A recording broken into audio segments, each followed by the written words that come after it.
Hello and welcome. आप देख रहे हैं socialnews.com और मैं कनिका राणा। आज हमारे साथ उपस्थित हैं न्यूटीमा हॉस्पिटल के डायरेक्टर डॉक्टर संजीव गर्ग जी, जिन्होंने कोरोना वायरस जैसी आपदा में भी लोगों का उपचार किया है। तो सर, मैं चाहती हूँ कि आप सबसे पहले तो अपना परिचय दें कि आप कैसे आपने लोगों का इलाज किया। मैं डॉक्टर संदीप कुमार गर्ग हूँ, नेफ्रोलॉजिस्ट हूँ और न्यूटीमा हॉस्पिटल में डायरेक्टर हूँ। और न्यूटीमा हॉस्पिटल से 2.5 साल से मेरठ की जनता की सेवा में लगा हुआ है। एनसीआर में पूरे पेशेंट आते हैं यहाँ पर। जब इनिशियली लॉकडाउन हुआ, पूरे विश्व में कोरोना वायरस का भय एकदम था, तो उस समय हमें भी लगा कि पेशेंट को हम लोग जो है कैसे ट्रीट कर पाएंगे, क्योंकि कोरोना वायरस हमारे नया था। परंतु फिर हमने देखा कि अगर पेशेंट से दूर रहेंगे हफ्ता 2 हफ्ता तो कोई बात नहीं, बट उसके बाद जो पेशेंट हमारे क्रॉनिकली डायलिसिस के ऊपर हैं, जो क्रॉनिक फॉलोअप पे हैं, डायबिटीज़ के पेशेंट हैं, हाइपरटेंशन के पेशेंट हैं, उनसे अगर हम दूर रहेंगे तो उनके लिए बहुत प्रॉब्लम हो जाएगी। क्योंकि ऐसा आपको सबको मालूम है कि डायबिटीज़, ब्लड प्रेशर और क्रॉनिक किडनी डिजीज़, कैंसर के जो मरीज़ हैं, इनको अगर लंबे समय तक हम इलाज नहीं करेंगे या फॉलोअप नहीं देंगे तो पेशेंट को प्रॉब्लम होने लगती है। और इन्हीं पेशेंट में अगर कोरोना हो जाए तो वो बहुत ही भयावह स्थिति ले लेता है अपने में। इसलिए बहुत ज़रूरी है कि इन पेशेंट को रेगुलर फॉलोअप किया जाए। और इसी ध्येय को दिमाग में रखते हुए हमारे पूरे हॉस्पिटल ने टेंट ओपीडी चलाई, ताकि पेशेंट को हम social distancing, universal mask usage और बाकी जितनी भी ट्राइज और बाकी हाथ धोने की और स्टेरिलियम यूज़ करने की और जो कितनी भी ज़रूरी चीज़ होती है, इनको पूरा करते हुए टेंट में हम लोगों ने ओपीडी करी और प्रॉपर जो किट पहन के ओपीडी करी, ताकि किसी पेशेंट को कोरोना का संक्रमण ना हो सके। सर, जैसे कि कोरोना वायरस के समय मेरठ के सभी अस्पताल बंद थे और आपका अस्पताल ही लोगों का उपचार कर रहा है, तो क्या आपको कभी डर नहीं लगा कि आपके मन में कभी ऐसा नहीं आया कि मेरे को कोरोना हो जाएगा तो मैं कैसे आगे करूँगा? देखिए, जैसे कि WHO ICMR की गाइडलाइंस आई थी, हमने सब गाइडलाइंस फॉलो की और हमने शुरू से ही PPE किट पहनी, social distancing, universal mask usage, N95 mask हमने यूज़ किया। और हमने जितनी भी जो प्रोटेक्टिव गियर्स थे, जिनको प्रोटेक्टिव गियर जो हम यूज़ करते हैं, PPE पहनते हैं, वो रेगुलर हम पहनते रहे ताकि हमें कोरोना ना हो। और वैसे भी हमारा जो प्रोफेशन है वो इस बात की हमें देता ही नहीं ज़रूरत कि हम लोग PPE ना पहने और काम ना करें। हमें काम अपने मन से लाए करना पड़ेगा और ऐसा कोई ऑप्शन नहीं था। और एक हफ्ता तो हमने वेट किया, बट उसके बाद से लगातार हम लोग न्यूटीमा हॉस्पिटल पूरे NCR को जो सुविधाएँ हैं वो लगातार देता आ रहा है। सर, जैसे कि सरकार की गाइडलाइंस हैं कि 60 वर्ष से कम उम्र के ज़्यादा उम्र के लोग घर से बाहर ना निकले और 10 वर्ष से कम उम्र के बच्चे घर में रहें, तो सर आपका भी परिवार है, आप जैसे इलाज करने के बाद अपने घर जाते हैं तो आप वहाँ पे किस तरीके से प्रिकॉशंस लेते हैं?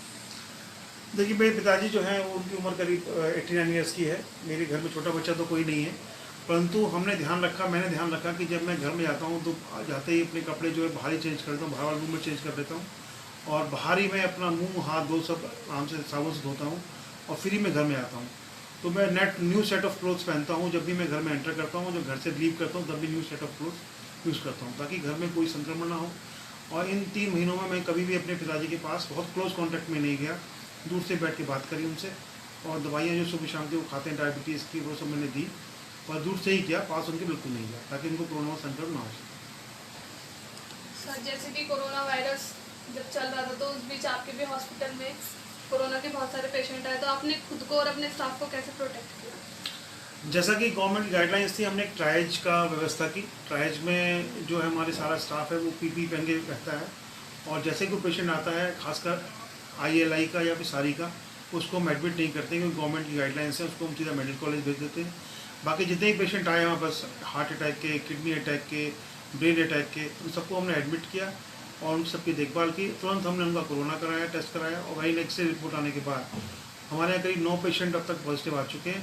और सबको हमने गवर्नमेंट को इन्फॉर्म करके, CMO साहब को इन्फॉर्म करके, मैं इसमें CMO साहब की बड़ी धन्यवाद दूंगा क्योंकि उन्होंने बहुत सहयोग दिया हमें।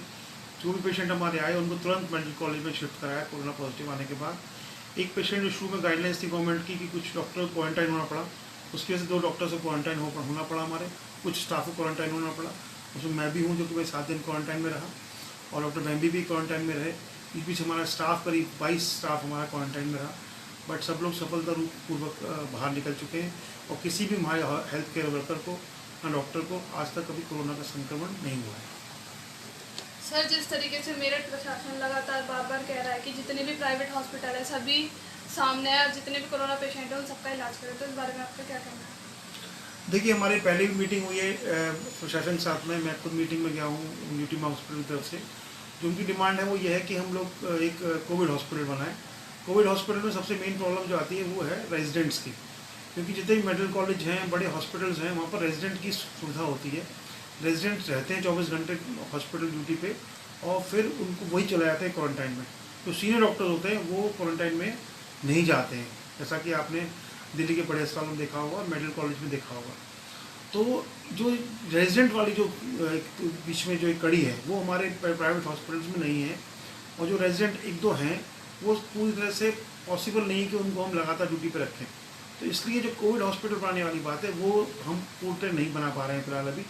और आते दिनों में शायद IMA के सहयोग से, नर्सिंग होम एसोसिएशन के सहयोग से हम लोग शायद एक मेरठ को कुछ कोविड हॉस्पिटल प्राइवेट में दे पाएँ। क्या सर आपके हॉस्पिटल में भी टेलीमेडिसिन की सुविधा उपलब्ध है या नहीं है? हम लोग टेलीमेडिसिन की सुविधा उपलब्ध है। जो पेशेंट हमसे टेली कंसल्टेशन करना चाहता है, हमने उसको नंबर प्रोवाइड किया हुआ है, और वो हमें व्हाट्सअप कॉल कर लेता है या गूगल डू पे कॉल कर लेता है, और हम पेशेंट की स्थिति देखते हुए उनके वाइटल्स वहीं पर चेक करवा लेते हैं, जो छोटे डॉक्टर्स हैं, और उसके द्वारा हम लोग उनका इलाज कर पाते हैं।